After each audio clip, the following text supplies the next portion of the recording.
Voice of south நேர்களுக்கு வணக்கம். இந்த நேர்காணலில் நாம் சந்திக்கிறப்பவர் மூத்த பத்திரிகையாளர் திரு ஆர்கே அவர்கள். வணக்கம் சார். வணக்கம் ஸ்ரீவாலன் சார். வருகிற ஜூன் 4ஆம் தேதி இந்தியா அலையன்ஸ் ஆட்சியை பிடிக்கும். ஆகஸ்ட் 15ஆம் தேதி அன்றையிலிருந்து 30 லட்சம் காலி பணியிடங்கள் நிரப்பப்படும்னு ராகுல் காந்தி நேற்று உத்தரவாதம் கொடுத்திருக்காரு. ஓவர் கான்பிடன்ஸா இருக்காங்களா அல்லது களம் அப்படிதான் இருக்கா? நீங்க என்ன நினைக்கிறீங்க? இல்ல, காங்கிரஸ்னால இது ஆட்சி அமைக்க முடியுமான்னு கேட்டா எனக்கு ஐ டோன்ட் நோ. இப்போ இருக்கிற சிச்சுவேஷன் வச்சு பார்க்கும்போது லார்ஜஸ்ட் சிங்கிள் பார்ட்டி வந்து நிச்சயமாக என்னை பொறுத்தவரை பிஜேபி தான் இருக்கும் என்று நான் கருதுகிறேன். ஆனால் அப்படி இருந்தா கூட மேண்டேட் எகென்ஸ்ட் பிஜேபின்னு தான் வருகிறது. அந்த மேண்டேட் எகென்ஸ்ட் பிஜேபின்னு வருகிறது வந்து இவர்கள் வந்து செவி சாய்த்து இல்ல பரவாயில்லைங்க காங்கிரஸ் வந்து ஆட்சி அமைச்சிட்டோம் என்று அமித்ஷா மோதி விடுவார்கள் பார்த்தா நிச்சயமாக கிடையாது. அப்படிலாம் விடுற ஆள் அது கிடையாது. இவர்கள் வந்து என்ன விலை கொடுத்தும் வந்து ஆட்சியை தக்க வைக்க வேண்டும் தான் பார்ப்பாரு. அப்ப வந்து 200 சீட் வந்து பாஜக வந்தா கூட அதோட கூடவே வரும்னு நினைக்கிறேன். ஒரு 240 வரும்னு நினைக்கிறேன். அப்படி வந்தால் கூட அவர்கள் வந்து பாக்கி இருந்த சிறிய கட்சிகளை வாங்கறதுக்கான அந்த ஆயத்த பணிகள் எல்லாம் செய்வார்கள், வாங்கி விடுவார்கள். கட்சியை வாங்கி பிஜேபியில இணைச்சு வந்து அவர்கள் வந்து ஆட்சி அமைப்பாங்க. இது ஒரு பக்கம். பட் அவர் ராகுலினுடைய அந்த இதை பார்க்கலாம். இப்போ ராகுலை பொறுத்தவரை நிச்சயமாக அது ஒரு கான்பிடன்ஸினுடைய வெளிப்பாடாக இதுவரை இந்த மாதிரி பேசுறது கிடையாது. முதல் முறையாகத்தான் ஆட்சியை பிடிப்பேன் என்ற அந்த ஒரு துணையை வந்து பேசுறாரு. ஜெயிப்போன் எல்லாம் பேசுறது வந்து வேற விஷயம். இப்படி பேசுறது வந்து புதிய ஒரு விஷயமாகத்தான் இருக்கிறது. அப்படி பேசுறதுனால என்னன்னு பாத்தீங்கன்னா அது காங்கிரஸ்காரர்களுக்கு நிச்சயமாக அது வந்து ஒரு ஊக்கம் கொடுக்கும் என்று நான் கருதுகிறேன். இன்னமும் கொஞ்சம் மும்முரமாக வேலை பண்ணுவார்கள் என்றும் இருக்கிறது. அதற்கு ஏதுவாகத்தான் பல சின்ன சின்ன விஷயங்கள் நடக்குது. இப்போ வந்து சென்செக்ஸினுடைய அந்த திடீர்ன்ற அந்த வீழ்ச்சி திடீர்னு பாத்தீங்கன்னா நேற்று விழல 30ஆம் தேதியிலிருந்து சரிந்து கொண்டே வருகிறது. அப்போ 30ஆம் தேதியிலிருந்தே சரிந்து கொண்டு வருகிறது. ஒரு 1000க்கு மேற்பட்ட பாயிண்ட்ஸ் வந்து லூஸ் பண்ணியிருக்குன்னு பாத்தீங்கன்னா அது வந்து நிச்சயமாக இன்வெஸ்டர்ஸ்க்கு கவலைக்குரிய விஷயமாகத்தான் இருக்கிறது. அதை தாண்டி வந்து இது பலரும் இப்போ வந்து மார்க்கெட்ல இருக்கிறவங்கன்னு பாத்தீங்கன்னா யாரும் அப்பாவி மக்கள் இல்லை என்றால் பாவர்ட்டி லைன் கீழே இருக்கிற யாருமே மார்க்கெட்ல போய் காசு போட முடியாது. இது எல்லாம் வந்து நடுத்தர வர்க்கம், அதுக்கு மேல இருக்கிற நபர்கள் தான் காசு போடுறாங்க. இவர்கள் எல்லாம் நரேந்திர மோடியினுடைய அனுபவிகள். அவர் நரேந்திர மோடினால வந்து மேலே வந்த நபர்களா இருக்கிறார். அந்த ஸ்டாக் மார்க்கெட்ல வந்து விளையாண்டி பணம் பண்ண நபர்களா இருக்கிறார். அந்த நபர்களே வந்து இப்போ கொஞ்சம் பயப்படுற ஒரு நிலை வருதுன்னு பாத்தீங்கன்னா இப்ப ஏன் இது நடக்குதுன்னு பாத்தீங்கன்னா நிச்சயமாக ஃபாரின் இன்ஸ்டிடியூஷன் இன்வெஸ்டர்ஸ் வந்து புல் அவுட் பண்றாங்க. அதனாலதான் இந்த டிராப் டப்புன்னு இந்த டிராப் வருது. அந்த டிராப்புக்கு இதுவாக இப்போ வந்து டொமஸ்டிக் இன்வெஸ்டர்ஸ் வாங்குறாங்க என்றெல்லாம் சொல்லிக் கொண்டிருக்கிறார்கள். ஆனால் நீங்க அதை தாண்டி யோசிக்க வேண்டும்னு பாக்குறேன். அதை தாண்டி ஒரு டிராப் வருது. அந்த டிராப் வரும்போது நிச்சயமாக இவர்களும் இதுல வந்து பங்குதாரர்களா என்று வருகிறது. அதாவது நரேந்திர மோடியினால் செல்வம் வந்த பல நபர்களும் ஷேர் மார்க்கெட்டில் தன்னுடைய காசுகளை வந்து பின்வலிக்கிறார்களா, அதை வந்து வித்ரா பண்றாங்களா, இது ஒரு கேள்வியா இருக்கிறது.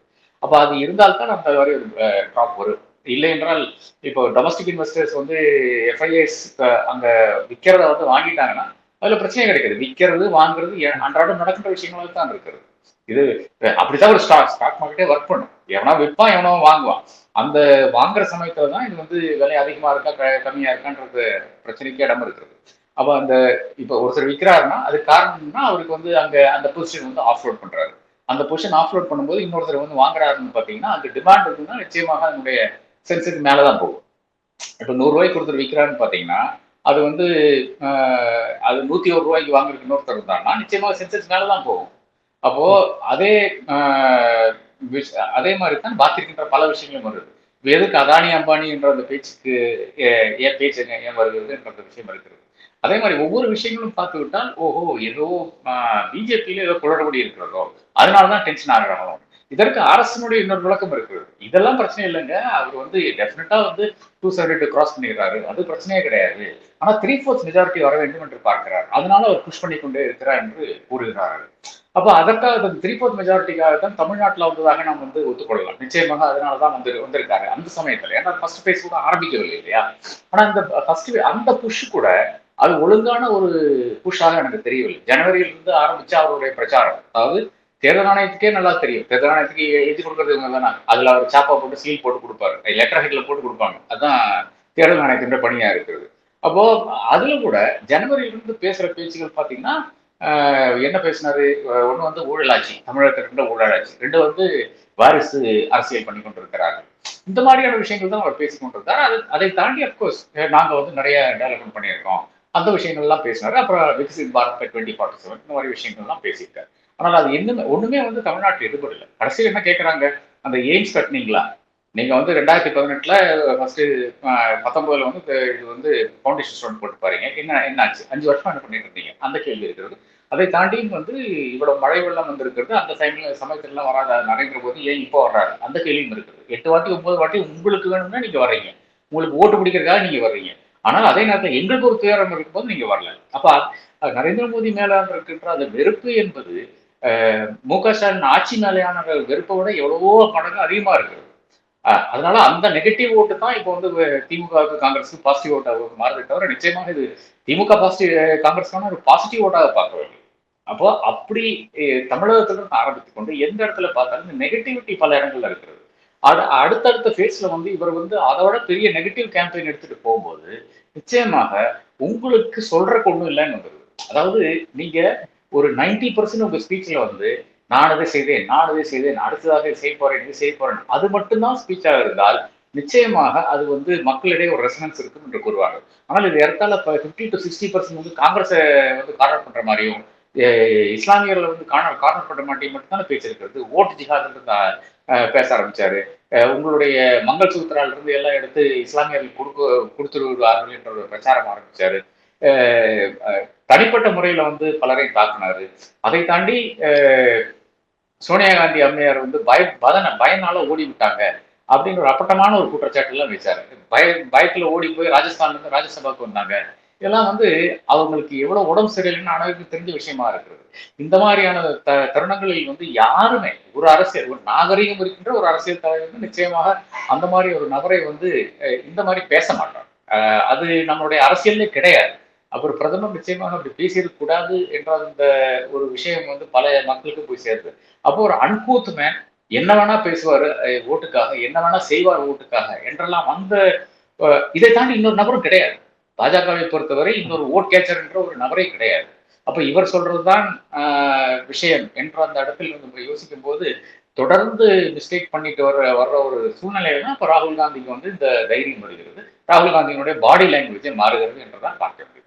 நீங்க சரியா ஒரு விஷயத்தை சுட்டி காட்டியிருந்தீங்க. அதாவது மோடியினுடைய அனுதாபிகளை தற்காத்துக்கணும் அப்படின்னா அதானி அம்பானியை எப்படியாவது ஹெல்ப்ஃபுல் பண்ணணும் அப்படின்னா ராகுல் பக்கம் கை நீட்டி விடுறது. அதாவது எப்படியும் திரும்பி ஆட்சி மாற்றம் நடந்தால் இல்ல இங்க பாருங்க, நான் மட்டும் அதானி அம்பானிய காப்பாத்தல, நான் மட்டும் பின்புலமா இல்ல, காங்கிரஸ் கட்சியும் பின்புலமா இருக்கு, அவங்களும் ஹெல்ப்ஃபுல்லா இருப்பாங்க அதானி அம்பானிக்கு, அதனால ஸ்டாக் மார்க்கெட்ல பணம் போட்டவங்க எல்லாம் யாரும் கவலைப்படாதீங்க அப்படின்றத மறைமுகமா மோடி சொல்லியிருக்காரு அப்படின்றதான் எல்லாரும் சொல்ல வர. நீங்க எப்படி அதை புரிஞ்சுக்கிறீங்க? நரேந்திர மோடிக்கு என்ன டென்ஷன் இப்போ?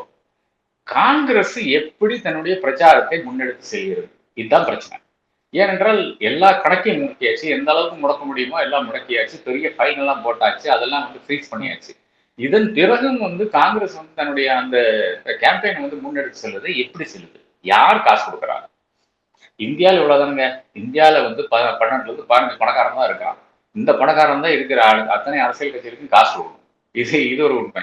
அதை வந்து பிராட்பேஸ் பண்ணது வந்து பாரதிய ஜனதா கட்சி தான். அது சாண்டிகோ மார்டின்ல இருந்து ஆரம்பிச்சு பல நபர்கள்கிட்ட மெகா இன்ஜினியரிங் இந்த மாதிரி நபர்கள் எல்லாம் வளர்த்துட்டு அவர்கள்கிட்ட இருந்து இடியை விட்டு அங்க போய் ரேடப் பண்ணி அதன் பிறகு வந்து காசு புடுங்கிறது வந்து அது பாஜகனுடைய ஒரு தனித்துவமாக இருந்தது. ஆனால் இந்த ஒரு 12 to 15 நபர்கள் தான் அனைவருக்கும் காசு கொடுக்க வேண்டும். அப்போ நரேந்திர மோடிக்கு ஏதோ தகவல் போயிருக்கு, அதானி வந்து காசு கொடுத்துட்டாருன்னு தகவல் போயிருக்கு காங்கிரஸுக்கு, அதனாலதான் இவங்களால போக முடியுது அப்படின்னு போயிருக்காரு. அவருக்கு வந்து கெட்ட கோபம் வந்துருச்சு. கெட்ட கோபத்துல வந்து அதானி அம்பானின்னு சொல்லிட்டு பேசிட்டாரு. இதுதான் நடந்திருக்காரு நான் பார்க்கிறேன். நீங்களும் யோசிச்சு பாருங்களேன், இவ்வளோ இந்த அளவுக்கு காங்கிரஸினுடைய அந்த பைனான்சஸ் வங்கி கணக்கெல்லாம் முடக்கப்படுது. ஆனா காங்கிரஸினுடைய அந்த பெரிய கேம்பெயின் எல்லாம் இல்லைன்னா கூட அவர்களுடைய அந்த விஷயங்கள் வந்து வெளிவந்து கொண்டு தான் இருக்கு. சோசியல் மீடியால பார்த்தாலும் சரி, எங்க பார்த்தாலும் சரி, எல்லாம் வெளிவந்து கொண்டு தான் இருக்கு. அது எப்படி வருதுங்கிறது தான், அதுதான் ஃப்ரஸ்ட்ரேஷனா இருக்கு நரேந்திர மோடிக்கு என்னை பொறுத்தவரை. அதனாலதான் அப்படி பேசுறாரு என்று நான் நினைக்கிறேன். 10 ஆண்டு காலம் கழித்து அதானி அம்பானி குறித்து மோடி பேசினதே பெரிய ஆச்சரியம் தானே?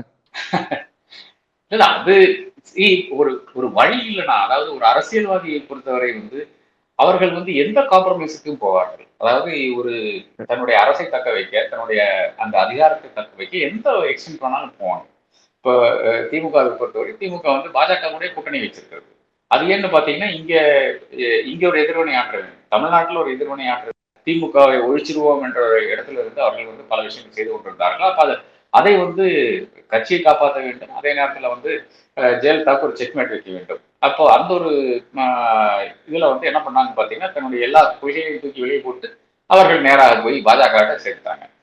அதன் பிறகுதான் இதே நடக்குது. குஜராத் நடந்த கலவரமே வந்து அதன் பிறகுதான் இஸ்லாமியர்களை கொள்கின்ற விஷயங்கள் எல்லாம் அதன் பிறகுதான் நடக்கும். அப்போ அதுல இருந்து பாத்தீங்கன்னா ஒவ்வொரு கட்சியும் வந்து இல்லை என்றால் ஒவ்வொரு அதிகாரத்தில் இருக்கிற நபரும் வந்து என்ன வேணா செய்வாங்க தன்னுடைய அந்த அதிகாரத்தை தக்க வைக்கிறது. அப்போ அதை தான் இன்னைக்கு நரேந்திர மோடி செய்திருக்கிறார். அவருக்கு வந்து ஒரு ஃபியர் வருகிறது, ஒரு பயம் வருகிறது. அதாவது அதானி அம்பானியும் என்னுடைய நண்பர்கள் என்ற இந்த விஷயம் வந்து உலகத்துக்கே தெரிந்து விட்டுருது, அதனால நாங்கள் அதை செய்ய வேண்டும். அம்பானியை பொறுத்தவரை அம்பானி செய்த ஒரு பெரிய ஒரு மோசடி, அதாவது நரேந்திர மோடிக்கு செய்த ஒரு பெரிய ஒரு துரோகம்ன்றது பாத்தீங்கன்னா அந்த ஜாம்நகர்ல வந்து அவருடைய இந்த கல்யாணம் கூட கிடையாதுங்க. அந்த பையங்க ப்ரீ வெட்டிங் ஆமா, என்ன லூசுத்தனம் எனக்கு புரியல. அதாவது ப்ரீ வெட்டிங் பேஷ் வந்து அங்க வச்சாரு, ஏர்போர்ட்ஸ்னுடைய ஒரு பேஸ்ல வைக்கிறாரு. ஏர்போர்ட்ஸ்ல இருக்கின்ற நபர்கள் வந்து ஏறத்தாழ இவர்களுடைய கூலிகளாக வேலை செய்யக்கூடிய ஒரு இடத்துக்கு தள்ளப்படுகிறார்கள், அவர்கள் அந்த வேலையும் செய்கிறார்கள். அப்போ அதனால வந்து என்ன ஆகுதுன்னு பாத்தீங்கன்னா இந்தியாவே வந்து ஏதோ ஒரு ஓன் பண்ற மாதிரி ஆயிடுச்சு. அந்த ஜாம்நகர் ஏர்போர்ட் என்பது ஒரு டிஃபென்ஸ் ஏர்போர்ட், சாதாரண டிஃபென்ஸ் ஏர்போர்ட் கிடையாதுங்க. இது வந்து டீப் பெனிட்ரேஷன் ஏர்போர்ட் மாதிரி ஒரு ஏர்போர்ட்டா இருக்கிறது. அங்கிருந்து பாகிஸ்தானுக்கு தாக்குதல் நடத்தக்கூடிய ஒரு இடமா இருக்கிறது. இன்னும் சொல்ல போனால் சவுத் வெஸ்டர்ன் ஏர் கமாண்ட் வந்து ஜோத்பூர்ல இருந்து குஜராத்துக்கு தான் ஷிஃப்ட் பண்றாங்க. அப்போ குஜராத்தில் இருக்கின்ற ஏர்போர்ட்ஸ் எல்லாம் மிக முக்கியமான ஏர்போர்ட்டாக அதன் பிறகு மாறுகிறது. அது ஏன்னு பாத்தீங்கன்னா சவுத் வெஸ்டர்ன் ஏர் கமாண்ட் என்ற அந்த விஷயம் வந்து ஜோத்பூர்ல வச்சிருந்தால் அது என்னன்னு பாத்தீங்கன்னா ஜோத்பூர் என்பது பாகிஸ்தானுக்கு ரொம்ப அருகில் இருக்கின்ற ஒரு இடமா இருக்கிறது. அதாவது ஃபர்ஸ்ட் சிட்டி பார்டர்ல வந்தீங்கன்னா ஃபர்ஸ்ட் சிட்டி ஜெய்சால்மர், அதன் பிறகு வந்து ஜோத்பூர் வருகிறது. அப்போ அங்க இருக்கக்கூடாது. நான் கூட அந்த ட்ரைனிங் போன சமயத்தை அங்க ஜோத்பூர் தான் போயிருந்தேன், சவுத் வெஸ்டர்ன் ஏர் கமாண்ட். அந்த சமயத்துல தான் பேசினார்கள், இல்ல இல்ல குஜராத்துக்கு மாற்ற வேண்டும் சொல்லி தான் குஜராத்துக்கு மாற்றாங்க. அப்போ குஜராத்தில் இருக்கின்ற அனைத்து ஏர்போர்ட்ஸ், டிஃபென்ஸ் ஏர்போர்ட்ஸ் மட்டும் கிடையாது, அனைத்து ஏர்போர்ட்ஸும் பாகிஸ்தானுடைய ஒரு தாக்குதல் என்று பாத்தீங்கன்னா அதற்காக ரொம்ப இம்பார்ட்டன்ட் ஏர்போர்ட்ஸா இருக்கிறது. அந்த ஏர்போர்ட்ல ஒரு ஏர்போர்ட் என்ன பண்றாங்கன்னு பாத்தீங்கன்னா ஒரு தனியார் நிறுவனத்துக்கு வந்து தனியாருக்கு ஒப்படைக்கிறாங்க. லிட்டரலி அதான் நடந்தது. ஒரு 10 நாளைக்கு வந்து ஒரு தனியாரிடம் கொடுத்து விட்டு நீங்கள் என்ன வேணா செய்து கொள்ளுங்கள் என்ற அந்த அளவில் வந்து இந்த ஏர்போர்ட்ல இருக்கின்ற அந்த பணியாளர்கள் எல்லாருமே ஏர்மென்க, அதாவது ஐஏஎஃப் சார்ந்த நபர்கள், இந்தியன் ஏர்போர்ஸை சார்ந்த நபர்கள், அவர்களை வந்து ஏறத்தாழ ஒரு கூலிப்படை மாதிரி ட்ரீட் பண்ணாங்க. இதெல்லாம் மக்கள் எளிதில் மறந்து விட மாட்டார்கள். பல இடங்களில் இந்த இன்ஃபர்மேஷன்லாம் போயிருக்கிறது. இது எதற்காக செய்தார்கள்? ஒரு கல்யாணத்துக்கு கூட கிடையாது, அது கல்யாணத்துக்கு ப்ரீ வெட்டிங் ஆகும். இது என்ன ஒரு அவலம் எனக்கு புரியல. அப்ப அந்த அளவுக்கு அம்பானிக்கு ஒத்தாசை செய்திருக்கிறார். இது உலகத்துக்கே தெரிஞ்ச விஷயமா இருக்கிறது. அதானிக்கு வந்து இருக்கிற செல்வத்தை எல்லாம் இந்தியாவில் இருக்கிற எல்லாத்தையும் விற்கிறதே அதானிக்கு தானே. இப்ப பாம்பே ஏர்போர்ட் எப்படி அதானிக்கு போகுது? அந்த ஜிவிகே மேல ஒரு 2 ரெய்டு விடுறாங்க. ரெய்டு விட்டோம்னா அவன் வந்து ஐயா சாமி வேணாம்ப்பா அப்படின்னு சொல்லி வித்து விடுறான். ஒவ்வொரு விஷயம் பாத்தீங்கன்னா ஃபர்ஸ்ட் வந்து ஒரு ரெய்டு போகும், அதுக்கு பிறகு வந்து அதானிக்கு வித்துருவாங்க. அப்போ உலகத்துக்கே தெரிஞ்ச விஷயமாகத்தான் இருக்கிறது. அதனாலதான் இப்ப அது வந்து நெகட்டிவா போகுதோ என்ற அந்த ஒரு பயம் இருக்கிறது. அந்த பயத்தை தான் அட்டாக் பண்றாரு, இல்லைன்னா நிச்சயமாக அட்டாக் பண்ண மாட்டாங்க. இப்போ அமலாக்கத்துறை வந்து நேற்று உச்சநீதிமன்றத்துல ஒரு அஃபிடவிட் தாக்கல் பண்ணியிருக்காங்க. அரவிந்த் கெஜ்ரிவால் அவர்களை விடுதலை செய்யக்கூடாது, ஜாமீன் கொடுக்க கூடாதுன்னு சொல்லியிருக்காங்க. காரணமாக அவர் எலெக்ஷன் கேம்பெயின்ல பண்ணக்கூடாது, அது ஃபண்டமெண்டல் ரைட் கிடையாது, லீகல் ரைட் கிடையாதுன்னு சொல்லியிருக்காங்க. அது ராங் பிரசிடென்டா போயிடும் அப்படின்னு அவங்களுடைய வாதத்தை முன் வச்சிருக்காங்க. ஆனால் உச்சநீதிமன்றம் என்ன நடவடிக்கை எடுக்க போகுதுன்னு தெரியல. நீங்க எப்படி பாக்குறீங்க? உச்சநீதிமன்றம் ஒரு பெயில் கொடுக்குறாங்களா இல்லையாஎன்று பார்த்து தான் அதை பேச முடியும் என்று நான் கருதுகிறேன். அப்படி இருந்தாலும் கூட இதுவரையான அவரை வந்து சிறையில் வைப்பது தவறு.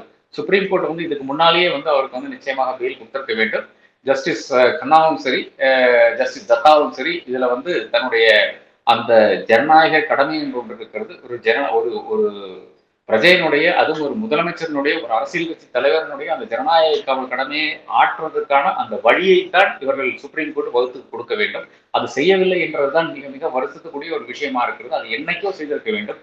இன்னைக்கு பெயில் வந்தால் கூட it is justice delayed beyond reason என்றுதான் நான் கூறுவேன். நீங்க ட்வீட் பண்ணிருந்தீங்க, அதாவது பிரியங்கா காந்தியுடைய பிரஸ் மீட் அப்படின்றது நான் ரொம்ப காலத்துக்கு முன்னாடி இதே வந்து மன்மோகன் சிங் பண்ணியிருந்தாரு, அந்த பிரஸ் மீட் ஞாபகத்துக்கு வருது அப்படின்னு சொல்லியிருந்தீங்க விக்யான் பவன்ல. இப்போ அந்த பிரியங்கா காந்தியினுடைய எமர்ஜ் வந்து எப்படி இருக்குன்னு நினைக்கிறீங்க? யூபி முதல் கொண்டு மிகப்பெரிய அளவுக்கு அலை இருக்கிறத பார்க்க முடியுது. நீங்க எப்படி அதை உணர்றீங்க? இல்ல பிரியங்கா காந்தி எல்லா இடத்துலயும் கேம்பெயின் அது ஐ திங்க் ஒரு ஸ்ட்ராட்டஜி வைஸ் அது நல்ல ஸ்ட்ராட்டஜியாக தான் பார்க்கிறேன். அதாவது அவங்க கான்டெஸ்ட் பண்ணாம எங்கெங்க முடியுமோ அங்கெங்கெல்லாம் போய் கேம்பெயின் பண்றாங்க. காங்கிரஸுடைய ரிவைவல் என்பது நிச்சயமாக இவர்கள் கையில் தான் இருக்கிறது. அது காங்கிரஸ் ஒரு புது ஒரு பிலாசபி மேற்கொண்டு வருகிறதாக நான் பார்க்கிறேன். அதாவது கேடர் பேஸ் இல்லாமல் கேடர் தேவையில்லை. ஏனென்றால் கேடர் வந்ததுன்னா அதுக்கப்புறம் ஸ்ட்ரக்சர் தேவைப்படுகிறது. அதன் பிறகு வந்து அவர்களுக்கு ஒரு சேலரி கூட கொடுக்க வேண்டிய ஒரு கட்டாயம் வருகிறது. அது பிஜேபி செய்கிறது. பிஜேபிக்கு பொறுத்தவரை அட்லீஸ்ட் ஒரு 10-15 லட்சம் பேர் ஊழியராக இருப்பார் என்று நினைக்கிறேன். பாஜகவுடைய பல அலுவலகங்கள் பல இடங்கள்ல. காங்கிரஸ் வந்து தனக்கு ஒரு வாக்கு வங்கி தான் செய்ய வேண்டும். எப்படி தமிழ்நாட்டில் இருக்கிறதோ காங்கிரஸ் என்ற ஒரு கட்சி தமிழ்நாட்டில் பாத்தீங்கன்னா தலைவர்கள் மட்டும்தான் இருப்பார். ஆனா காங்கிரஸ்க்கு என்ற ஒரு வாக்கு வங்கி இங்க இருக்கு. 5%-இருந்து 7% வரையான வாக்கு வங்கி நிச்சயமாக தமிழ்நாட்டில் இருக்கு. அதே மாதிரி வாக்கு வங்கி தான் இந்தியாவை பூரா உருவாக்க வேண்டும் என்ற அந்த அடிப்படையில் தான் இந்த பாரத் ஜோடோ யாத்திரைக்கு பிறகு பாரத் ஜோடோ நியாய யாத்திரை அதன் பிறகு இவர்களுடைய பிரியங்கானுடைய அந்த பரப்புரைகளானாலும் சரி அனைவருக்கும் வந்து ஒரு காங்கிரஸுக்கு ஒரு நல்ல ஃபீலிங் ஒரு ஃபீல் குட் ஃபேக்டர் வந்து காங்கிரஸுக்கு ஏற்படுத்தி இருக்காது தான் பார்க்கிறேன். நிச்சயமாக என்னை பொறுத்தளவில் வந்து இப்போ எந்த அளவுக்கு எதிர்கட்சி தலைவர்களை வந்து நாம் கேள்வி கேட்கிறோமோ அந்த அளவுக்கு வந்து ஆளுங்கட்சியில் இருக்கிற நபர்களை வந்து நாம் கேள்வி கேட்க முடிய மாட்டேங்குது. அதற்கு ஆனா அந்த ஒரு சான்ஸும் கிடையாது. இப்போ அமித்ஷாவை பொறுத்தவரை மோடியை பொறுத்தவரை வந்து இப்போ எலக்ட்ரல் பாண்ட்ஸ் பத்தி நம்ம கேட்கறோம்னு வச்சுக்கோங்களேன். எலக்ட்ரல் பாண்ட்ஸ் வந்து அவங்க டிரான்ஸ்பரண்ட் என்ற ஒரு இது சொல்லிட்டாங்கன்னு வச்சுக்கோங்க. அதாவது சுப்ரீம் கோர்ட்டு எனக்கு மிக வருத்தமா இருக்கிறது. நாங்க ஒரு டிரான்ஸ்பரண்ட் ஸ்கீம் கொண்டு வந்தோம். அது வந்து சுப்ரீம் கோர்ட் வந்து முடிவெடுத்துச்சு அப்படின்னு நான் சொன்ன பிறகு ஒரு துணை கேள்வி கேட்கறதுக்கான ஒரு தைரியம் ஒரு ஸ்பேஸ் ஒண்ணுமே அங்க கிடையாது. அதுதான் நான் தொடர்ந்து பார்த்துட்டு இருக்கேன். தந்தி டிவியினுடைய அந்த பேட்டியிலிருந்து ஆரம்பித்துக் கொண்டு ஏஷியானெட் ஆனாலும் சரி நியூஸ் 9 ஆனாலும் சரி நியூஸ் 18 ஆனாலும் சரி எந்த ஒரு சேனலினுடைய அந்த எடிட்டர்ஸ் போயிட்டு அங்க பபியமாக உட்கார்ந்து கொண்டு கேள்வி கேட்காம அவன் பாடி லாங்குவேஜ் பாருங்க. பத்திரிகையாளர்களுடைய பாடி லாங்குவேஜ் பாருங்க. ஒரு கரண்ட் டாப்பர் வந்து நரேந்திர மோடியை கேள்வி கேட்டிருக்கும். அகமதாபாத்ல உட்காந்து கேள்வி கேட்கறதுக்கும் கரண்ட் டாப்பர் இங்கேயும் வந்தார் ஜெயலலிதா பார்த்து கேள்வி கேட்கறதுக்கும் இன்றைக்கும் இருக்கின்ற அந்த பாடி லாங்குவேஜ் வித்தியாசம் பாருங்களேன். ஏறத்தாழ வந்து ஏதோ ஒரு ஃபேன் வந்து உட்கார்ந்து இருக்கிற மாதிரி அதாவது ஒரு கமலஹாசன் கிட்ட கேள்வி கேட்கிற மாதிரி இல்லை என்றால் ஒரு ரஜினிகாந்த் கிட்ட ஒரு ஃபேன் வந்து உட்கார்ந்து கேள்வி கேட்கிற மாதிரி தான் கேள்வி கேட்டு கொண்டிருக்கிறாங்க. அப்போ அதுதான் என்னை பொறுத்தவரை வந்து ஒரு ஒரு இவர்களை கேள்வி கேட்க முடியாத ஒரு இடத்துக்கு நாம தள்ளி விட்டோம் என்று பத்திரிகையாளர் நான் ஒப்புகின்ற பத்திரிகையாளர் வந்து அது செய்து விட்டோமா என்ற அந்த ஐயம் அந்த குற்றப்போதும் என்னுடைய மனசுல இருக்கத்தான் செய்கிறது. ஆனால் என்னால் என்ன கேட்க முடியும் அவர்கிட்ட கேட்க முடியும். இப்போ வந்து எனக்கு ஒரு பேட்டி கொடுங்க நான் கேட்பேன். அது அந்த கேள்வி தான் நான் எழுப்பியிருக்கேன். எனக்கு ஒரு பேட்டி கொடுங்க. இந்த கேள்விகள் எவ்வளவோ இருக்கிறது. நீங்க ஏன் வந்து இஸ்லாமியர்களை பத்தி இப்படி பேசுனீங்க அந்த கேள்வி இருக்கிறது. நீங்க ஏன் ஓட் ஜிஹாத் என்ற ஒரு ஒரு ஃப்ரேஸ் யூஸ் பண்ணீங்க அந்த கேள்வி இருக்கிறது. அதே மாதிரி புல்வாமா பத்தியும் கேள்வி இருக்கிறது. பல கேள்வி இருக்குது. இந்த கேள்விக்கு நீங்க பதில் கொடுங்களேன். என் முன்னால் உட்காந்து பேசுங்கன்றேன். அந்த தைரியம் வந்து ஒரு நரேந்திர மோடிக்கு இன்னைக்கும் கிடையாது, என்னைக்கும் வரப்போறதும் கிடையாது. நன்றி சார். பொறுத்திருந்து பார்ப்போம். நிறைய விஷயங்களை பகிர்ந்துட்டீங்க. உங்க நேரத்துக்கு மிக்க நன்றி. நன்றி பாரு.